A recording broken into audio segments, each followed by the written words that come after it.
Let's see today sense organs. Here a very few sense organs we are going to discuss in this session. Let's see that nose.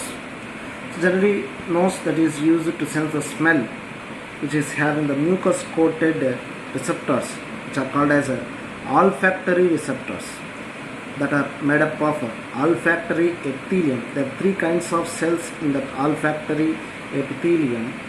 So these olfactory epithelium that will extend from that outside environment into this olfactory lobe. This olfactory lobe which are extensions of that brain limbic system. Okay. So generally both nose and tongue which will work with some coordination, both will detect dissolved chemicals. Here two types of chemical senses. So the chemical senses of taste, that is nothing but gustation. The chemical senses of smell, that is nothing but olfactory. Both are functionally similar and both are interrelated. Both gustation as well as olfactory, both are functionally similar and interrelated. Here tongue having the taste buds, which is having the gustatory receptors that will perceive that taste. Okay. So next, the important organ, sense organ, we will discuss that eye. That's that eye. So eye for vision. Here the location of that eye, that is the sockets of skull, that is nothing but orbits. The skull sockets that are nothing but the sockets of the skull, that is orbits. And an adult human eyeball, nearly spherical structure. Let's see the wall of the eyeball, that is having three layers. That is having that three layers. That outer layer, that is nothing but sclera. Middle layer, that is choroid. Innermost layer, that is retina. See the diagram. Here three layers. Here in this diagram, which is represented with this pink color, that is the outermost layer, that is sclera, and that white color is this one, that is middle layer, choroid, and the red color is here, that is retina. Let's see the sclera here. Sclera, that pink color representation. This is the sclera. So external layer, that is composed of dense connective tissue. Sclera, that is made up of dense connective tissue. Here the anterior portion, see this, the anterior portion of the sclera, the outermost layer, the posterior is sclera. If coming to the anterior part, the anterior portion of this sclera, that is nothing but the cornea. The anterior portion of the sclera, that is cornea. See, sclera, cornea, both are outermost layer only. Posterior part sclera, anterior part cornea. Next, coming to the middle layer, that is what is it? Middle layer, choroid. Here that white color representation is there, no? That is choroid. Here the choroid, that is having that blood vessels. So this that choroid having blood vessels are present. Blood vessel connections will be there, and it is bluish in color. So if you observe that the posterior part, that is very thin posterior part, when it comes to the anterior of this middle layer, it becomes thick. This dotted like this becomes thicker. This thick part, the thick part is nothing but a ciliary body. This thick part is nothing but ciliary body. Ciliary body is a part of that choroid middle layer only. Okay, the ciliary body that itself continues that itself continues that itself continues to form a structure, continues to form a structure that is nothing but iris. This part is that iris.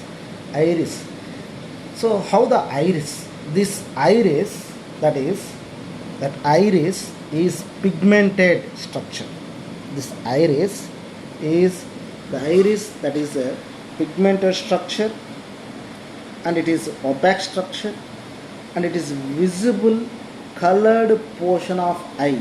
Visible colored portion of eye. Iris is pigmented, opaque, and visible colored portion of eye. Okay.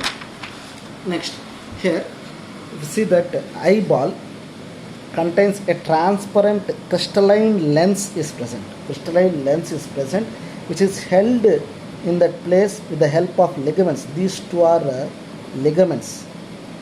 These two are ligaments. The help of that ligaments, this lens is keeping in that position. Okay. So in front of this lens, an aperture is there, a gap is there. See this. A gap is there, an aperture is there, which is surrounded by this iris. Which is surrounded by this iris. A gap is there, an aperture is there. An aperture is there. That aperture is nothing but pupil. Pupil. This part. This part. Is that pupil? Pupil. That aperture part, that is pupil. So this diameter of this pupil that is regulated by this muscle fibers of iris. Muscle fibers of iris regulate the diameter of this pupil. Okay. So next come to the third layer. What is the third innermost layer? It is in that red color. What is this? Retina. Retina, that is the inner layer of the eyeball, which is having 3 layers of neural cells. In this retina itself, 3 layers are present. 1, 2, 3. 3 layers are present. See that from outer to inner. They may ask 2 types here. Outer to inner. 2 types of questions here. Outer to inner or inner to outer. If they ask from inner to outer, so the innermost is ganglion cells. Next to that bipolar cells, the outermost, that is photoreceptor cells. In this retina part, the innermost layer of the 3 of eyeball is retina. In that retina, 3 layers are present. Innermost is ganglion, next bipolar, next photoreceptor cells. Okay. So if they ask from outer to inner, starts from photoreceptor cells, bipolar cells, ganglion cells. These photoreceptors having 2 types of cells, rods and cones. So both are photosensitive pigments only, are photopigments only. See that these rods that are nothing but scotoptic. Scotoptic in the sense which is helpful for the vision in night time, twilight vision. Whereas the cones are photoptic. Photoptic, that is nothing but daylight vision or color vision. You remember, cones, color vision. Okay, CCCD. So cones, daylight vision, very important Jonma. So rods, twilight vision or scotoptic vision. Cones, photoptic vision or colored vision. Here the rods that contains some purplish red protein is present. Purplish red protein is present. That is nothing but rhodopsin. Rods contain rhodopsin and visual purple. That is visual purple is present. Here that visual purple or rhodopsin, that is a derivative of vitamin A. So this rhodopsin is derived from vitamin A. Vitamin A. Here 3 types of cones are present there. So 3 types of cones, they will possess their own characteristic photopigments. That in a sense here red, green, blue, three types of cones are present which will perceive that red color, green color, blue color.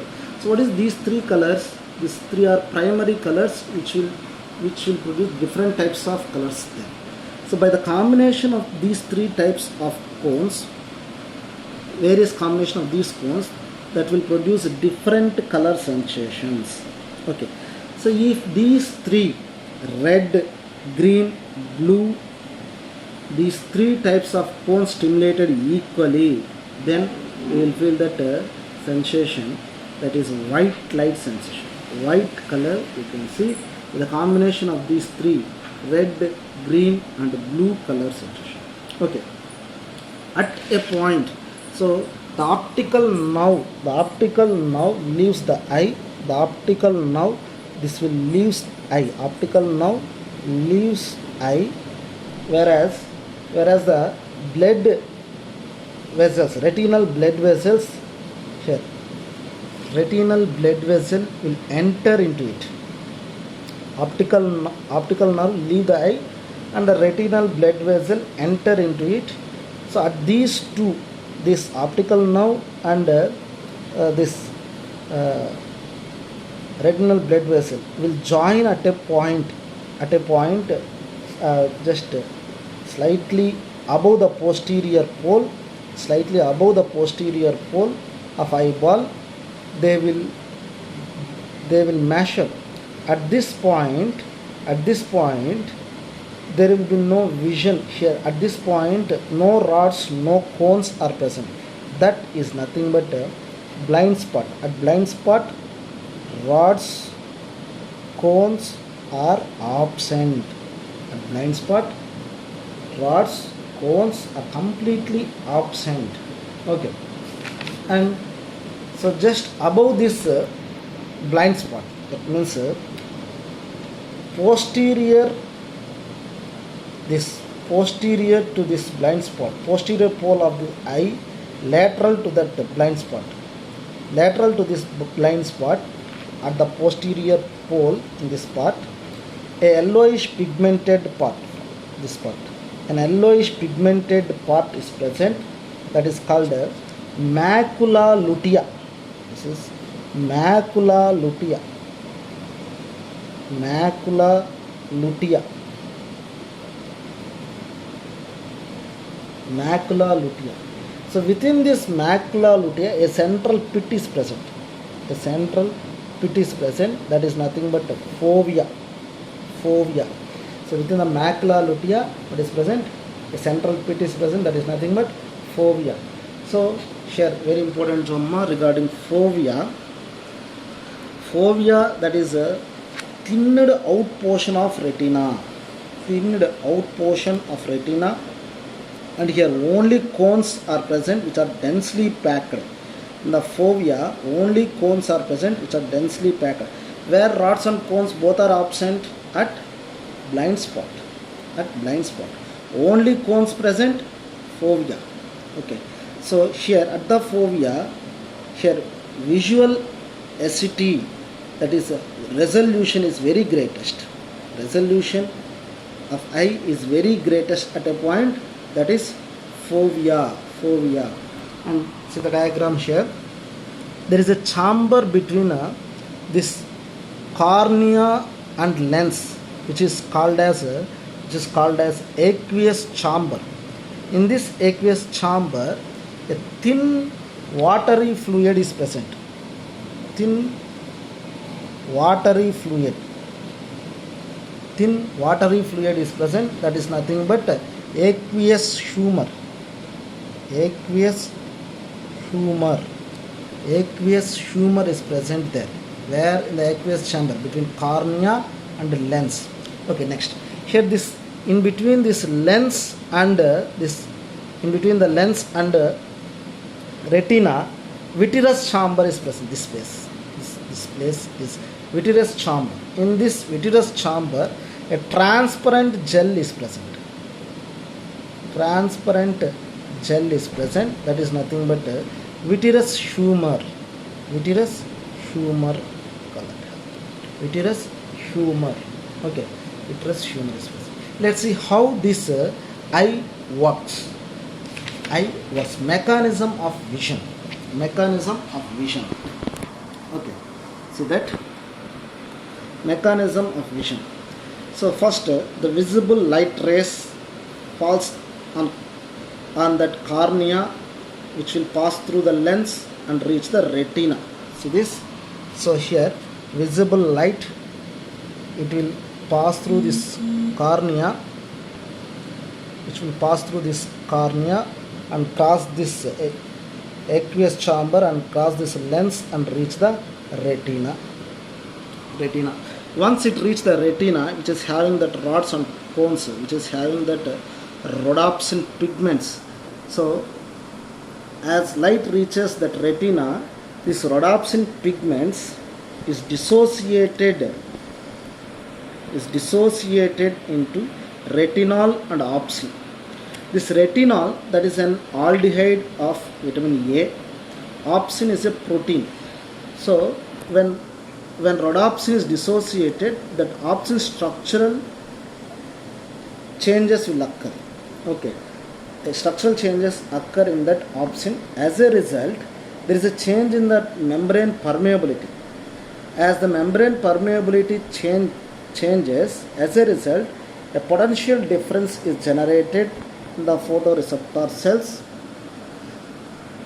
As the potential differences generates, that means a signal is generated there.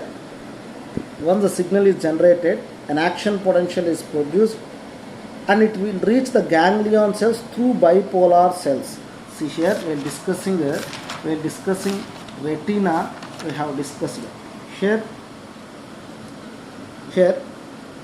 the action potential generated through bipolar cells. Through bipolar cells, it will reach this ganglion cells. Action potential reach that ganglion cells. Once it reach that ganglion cells through bipolar cells, okay, that impulse will pass into this optic nerve.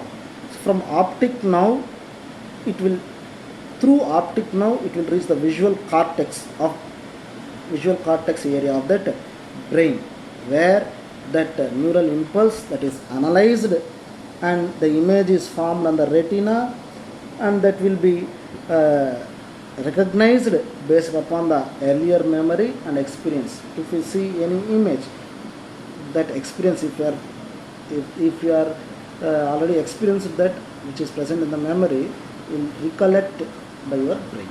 That image is formed on the retina. That is the main mechanism of the vision. Let's I will give a snaps for you. You can take screenshots. Let's see that sense organs